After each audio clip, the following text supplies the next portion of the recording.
वाला ये एक बाप ही तो है। ये रक्षा लेके पुलिस वालों के डंडे खाने वाला नो एंट्री में दाखिल हो जाए तो डंडे पड़ रहे, ये एक बाप ही तो है। ये पूरे दिन हम तो घर में आराम से मोबाइल चला रहे, वो फलों का ठेला लगा के पूरे दिन गर्मी में खड़ा है। पानी पीने मस्जिद की टंकी पे जाता है, बराबर दुकान वाला कहता है कि पानी की बोतल लेके क्यों नहीं पी लेता, तो कहता है 20 रुपए बच जाएंगे, मेरी औलाद की पढ़ाई में काम आएंगे, मेरी औलाद की तालीम में काम आएंगे। ये एक बाप ही तो है, ये एक बाप ही तो है जो अपनी औलाद के लिए पैसे जमा करता है।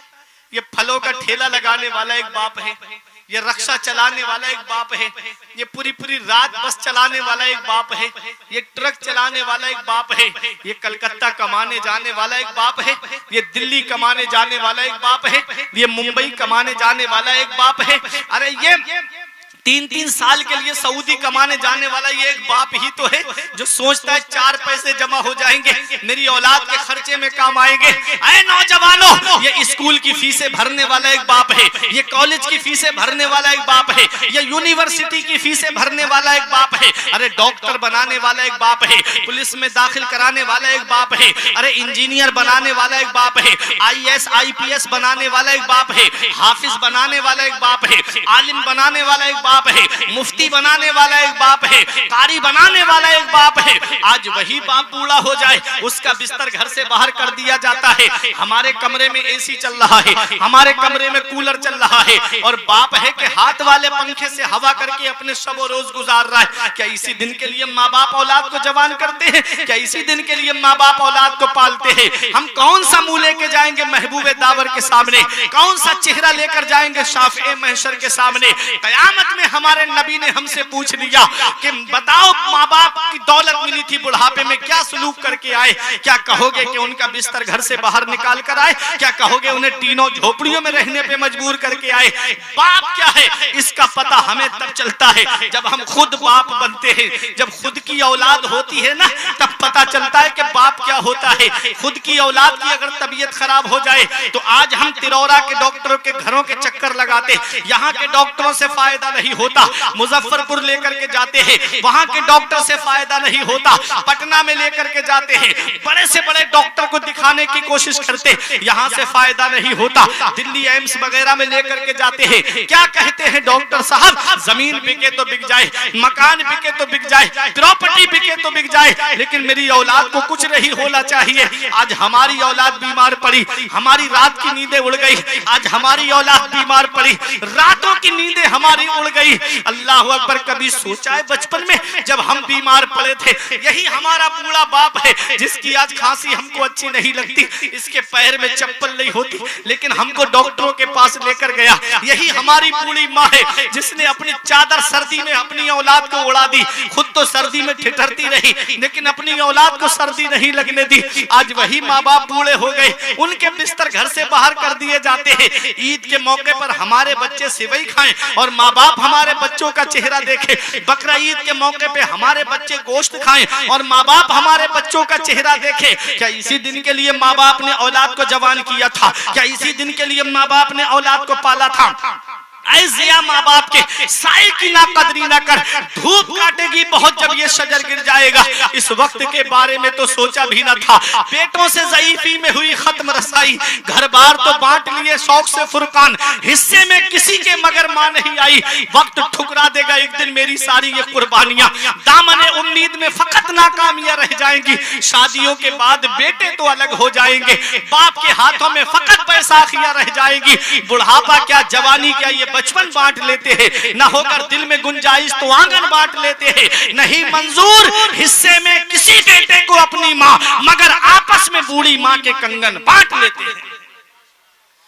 धूप कैसी भी हो साया नहीं खोने देता, राह कैसी भी हो बेबस नहीं होने देता, बेच के अपना लहू चाहे वो रोटी लाए, बाप औलाद को भूखा नहीं सोने देता। आज भी बाप बूढ़ा हो जाए, उसका बिस्तर घर से बाहर निकाल दिया जाता है। सैयदुल अंबिया कॉन्फ्रेंस में आने वालों, नबी की सीरत को अपनाओ। नबी अपनी माँ को याद करके रोते थे, अपनी माँ को याद करके नबी आंसू बहाते थे। अल्लाह अकबर। माँ बाप अल्लाह की बहुत बड़ी नेमत है। नबी फरमाते हैं जो सुबह को माँ बाप का चेहरा मोहब्बत से देख ले, अल्लाह जन्नत के 2 दरवाजे खोल देता है। एक का इंतकाल हो गया है तो जो मौजूद है उसका चेहरा मोहब्बत से देख ले तो अल्लाह ताला जन्नत का 1 दरवाजा खोल देता है।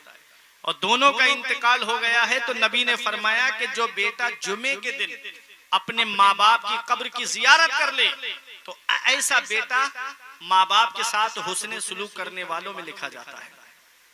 कितना बड़ा सवाब है। माँ बाप, इमाम गजाली फरमाते हैं पहली मोहब्बत है माँ बाप की जो दुनिया में बदला मांगती है। अगर तुमने अपने माँ बाप के साथ भलाई की तो तुम्हारी औलाद तुम्हारे साथ भलाई करेगी, और अगर तुमने अपने माँ बाप के साथ भलाई नहीं की तो बुढ़ापे में ये उम्मीद लगा के मत बैठना कि तेरी औलाद तेरा सहारा बन जाएगी। अगर तुम चाहते हो कि बुढ़ापे में जिंदगी सुकून से गुजरे तो अपने माँ बाप के साथ में हुस्ने सुलूक करो। और एक पैगाम देता हूं, अगर तुम चाहते हो कि बुढ़ापा चैन से गुजरे तो अपनी औलाद को या तो आलिम बनाओ या हाफिज बनाओ। क्यों? इसलिए कि जब बेटा आलिम या हाफिज होता है तो वो अपने माँ बाप से डरता है कि मैं कैसे बात करूं, कहीं मेरे माँ बाप मुझसे नाराज ना हो जाए। और जब बेटा डॉक्टर या इंजीनियर बन जाता है तो माँ बाप डरते हैं कि मैं अपने बेटे से कैसे बात करूं, कहीं मेरा बेटा मुझसे नाराज ना हो जाए। औलाद जब आलिम या हाफिज होगी तो वो जानेगी कि अल्लाह ने कुरान में क्या फरमाया है, माँ बाप के साथ मुझे कैसा सलूक करना है, हदीस में आका ने क्या फरमाया है, मुझे माँ बाप के साथ में कैसा सलूक करना है। इसलिए अल्लाह ने अगर 4 बेटे दिए हैं तो एक बेटे को आलिम या हाफिज जरूर बनाना। क्यों? इसलिए कि मैंने उन लोगों को भी देखा है कि जिनको आलिम या हाफिज नहीं बनाया गया, इधर बाप का जनाजा घर में रखा है, वो बंटवारे के लिए लड़ते हुए नजर आते हैं। अरे जब बेटा आलिम या हाफिज होगा तो वो बंटवारे के लिए लड़ेगा नहीं, बल्कि बाप के सरहाने बैठ करके सूरह यासीन शरीफ की तिलावत करता हुआ नजर आएगा, वो कुरान पढ़ता हुआ नजर आएगा। और जब जनाजा तैयार हो जाएगा तो मुसल्ले पे खड़े होकर के अपने वालिद की नमाज जनाजा भी पढ़ाता नजर आएगा और हाथ उठा के दुआ करेगा, रब्बना ग़फिरली वले वालिदैया वलिल मुमिनीना यौमा यक़ूमुल हिसाब। ए अल्लाह मुझे बख्श दे, मेरे माँ बाप को बख्श दे और तमाम मोमिनीन को बख्श दे। इसलिए औलाद को नेक बनाओ, औलाद को दीनी तालीम सिखाओ। नबी की सीरत हमें क्या पैगाम देती है? ऐ मेरे प्यारे मुसलमानों, मदीने वाले मुस्तफा सल्लल्लाहु ताला अलैहि वसल्लम की सीरत हमें क्या पैगाम देती है? देखिए अब मैं तकरीर खत्म करने जा रहा हूँ, वक्त काफी होता जा रहा है और अभी आपको खुसूसी खिताब भी समाप्त करना है खतीब अहले सुन्नत का। अल्लाह अकबर। आइए अब वक्त में इख्तिसार की तरफ है, ज्यादा लंबी चौड़ी तकरीर नहीं, बहुत गौर से सुनिए नबी की सीरत। ये सैयदुल अंबिया कॉन्फ्रेंस है। नबी की सीरत हमें क्या पैगाम देती है?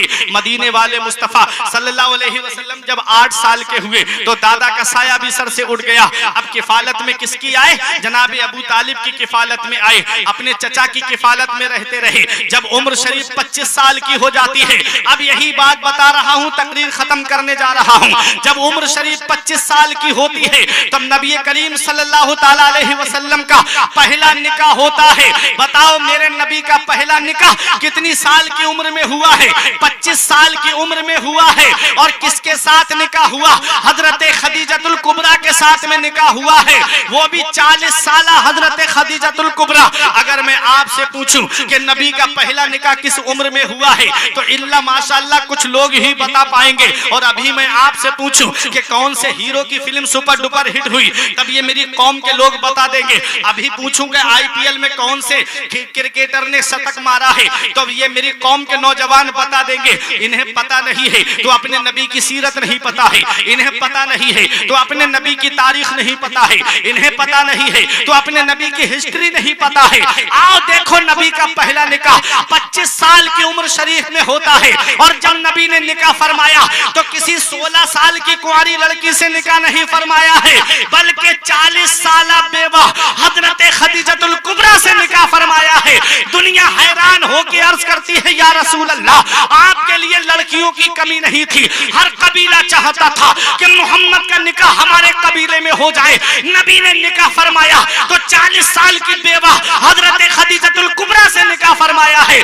दुनिया हैरत से अर्ज करती है, या रसूल अल्लाह, आपने बेवा से निकाह क्यों फरमाया? तो नबी की सीरत बोल रही थी, नबी का किरदार बोल रहा था कि औरों के निकाह में और नबी के निकाह में बहुत बड़ा फर्क है। और निकाह करते हैं नफसानी ख्वाहिशात की लज्जत के लिए, और नबी ने निकाह फरमाया है बेवाओं की इज्जत के लिए। क्या था बेवाओं की जिंदगी में, क्या था बेटियों की जिंदगी में? जब बेटियां पैदा होती थी जमीन में जिंदा गाड़ दी जाती थी। बेवाओं का हाल ये था, इसी गंगा नदी के किनारे पर अगर किसी औरत का शौहर मर जाता तो उसे चिता पे जिंदा जला दिया जाता था। उधर मक्के में बेटियां दफन होने वाली आसमान की तरफ रुक करके कहती थी, मौला कब आएगा जिंदगी देने वाला, कब आएगा बेटियों को बचाने वाला, कब आएगा बेटियों को सीने से लगाने वाला। इधर बेवाएं चिताओं पे जलने वाली कह रही थी, कब आएगा बेवाओं की सरों पे इज्जत की चादर रखने वाला। तो ऐ तिरौरा गोपालपुर वालों, ठीक 12 रबीउल नूर को ऐन खाना काबा के सामने हजरत अब्दुल मुत्तलिब के मकान से, हजरत आमिना की गोद से सुबह सादिक के वक्त में एक आवाज फिजा में गूंजती है, ऐ दफन होने वाली बच्चियों अब परेशान मत हो, ऐ चिताओं पे जलने वाली बेवाओं अब परेशान मत हो, तुम्हें बचाने के लिए मोहम्मद रसूलुल्लाह मुस्तफा आए। बेवाएं मुस्कुराने लगी, मुस्तफा आए। यतीम मुस्कुराने लगे, मुस्तफा आए। कमजोर मुस्कुराने लगे, मुस्तफा आए। गुलाम मुस्कुराने लगे। बेवाएं मुस्कुरा के कह रही थी, हमारे सरों पे इज्जत की चादर रखने वाला पैगंबर आ गया। यतीम मुस्कुरा के कह रहे थे, हमारे सर पे दस्ते शफकत रखने वाला पैगंबर आ गया। गुलाम मुस्कुरा के कह रहे थे, हमें गुलामी से आजादी दिलाने वाला पैगंबर आ गया। मदीने वाले मुस्तफा सल्लल्लाहु तआला अलैहि वसल्लम ने बेटियों के सरों पर इज्जत की चादर रखी, बहनों के सरों पर इज्जत की चादर रखी। माओ को उनकी अजमत का लोगों को बताया कि माँ की अजमत क्या है, माँ का मकाम क्या है, बाप की अजमत बताई। ये नबी की सीरत है प्यारे मुसलमानों। नबी ने पहला निकाह फरमाया 25 साल की उम्र शरीफ में। उस वक्त जमाना जाहिलियत में भी मक्के के लोग ये नहीं देखते थे कि दौलत कितनी है, ये नहीं देखते थे, बल्कि 3 चीजें देखते थे, लड़के की सूरत